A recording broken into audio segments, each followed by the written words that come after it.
Hi, this is Sandy Geiber with Next Element Consulting. Last week our team spent a couple of days at the KS SHRM Conference here in Wichita, Kansas, and I feel very grateful to have met so many great professionals wanting to learn about themselves and their tendencies to drama. 74 people took the time to complete our drama resilience assessment to see how they approach conflict. I'm here to share with you the results of the DRA, Drama Resilience Assessment. So let's get started.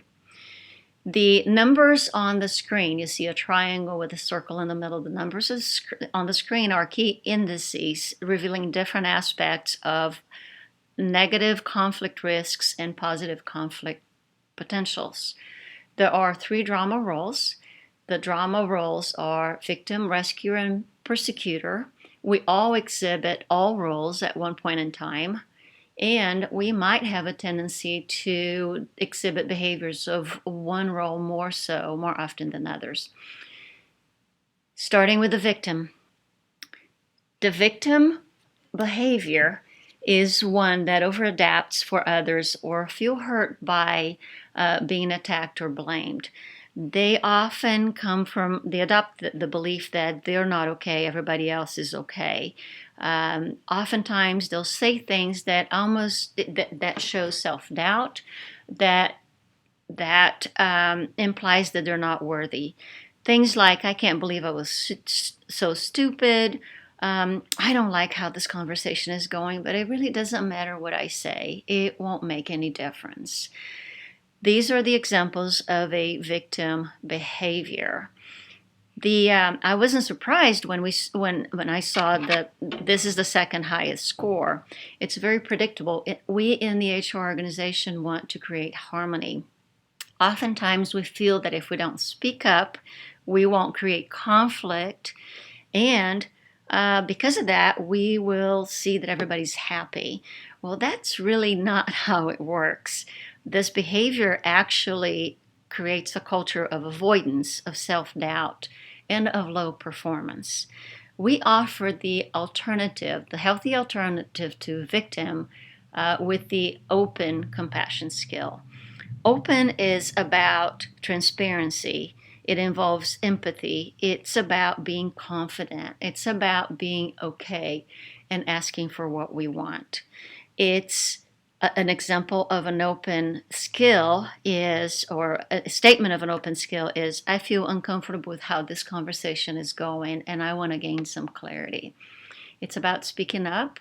It's about showing your worth.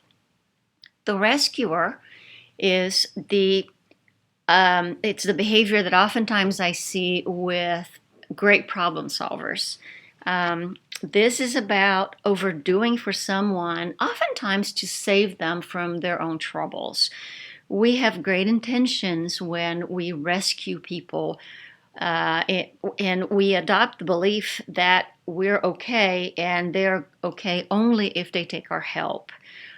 We may say things like, don't you think you should do this? Or why don't you do this instead? Or have you thought of?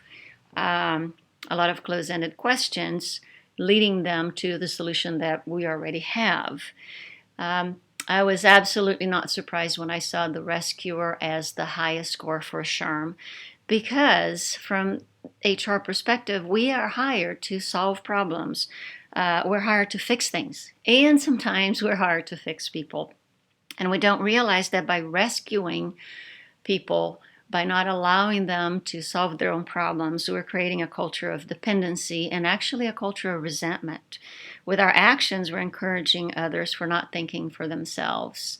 The healthy alternative to the rescuer is the resourceful, and that is about helping without doing. That's about helping without telling people what to do. It's about asking curious questions so others can solve problems on their own. It's about asking a couple of examples. You're great at this at organizational skills. How can this skill help you address your challenge? It's about open-ended questions. It's about things like, what options do you see? That is the alternative from rescuer to resourceful. Often during our SHRM session, a lot of people asked me, how do I move from rescuer to resourceful? And in my personal experience, it can be pretty simple.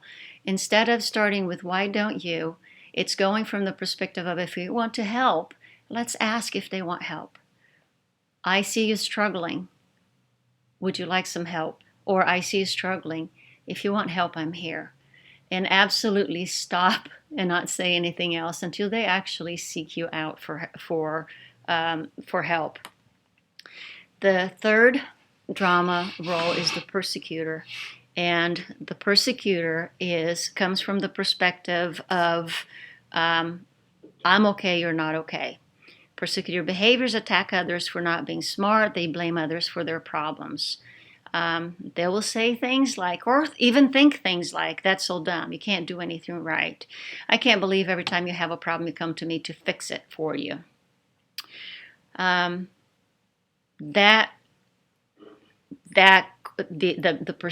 persecutor role, the persecutor behavior actually creates promotes a culture of fear, of blame, of unhealthy competition. Oftentimes people are afraid to speak up because they know that they're going to be attacked. We offer persistent as the healthy alternative. Persistent is about sticking to it. It's about being dependable. It's about being consistent. It's about enforcing boundaries. It's about holding yourself and others accountable, all in a safe environment with dignity and respect. An example could be, we agreed to complete the project by tomorrow, and moving that deadline is not an option. That's still setting a boundary. That's holding somebody else, ourselves, and others accountable, and that's said with dignity. So that's the quick summary of the DRA for 74 participants at SHRM. Where we want to go with this is that our goal with this assessment is to help each of us recognize our personal triggers that indicate when we're demonstrating drama behaviors, helping us then make the choice to demonstrate the healthy alternative, the alternate compassion skill. Our goal is to have a very well-balanced compassion skills ratings. And as we see on the results, is the scores indicate that the SHRM organization is pretty well balanced and demonstrating open, resourceful, and persistent. On the next page of the attachment that you downloaded from this email,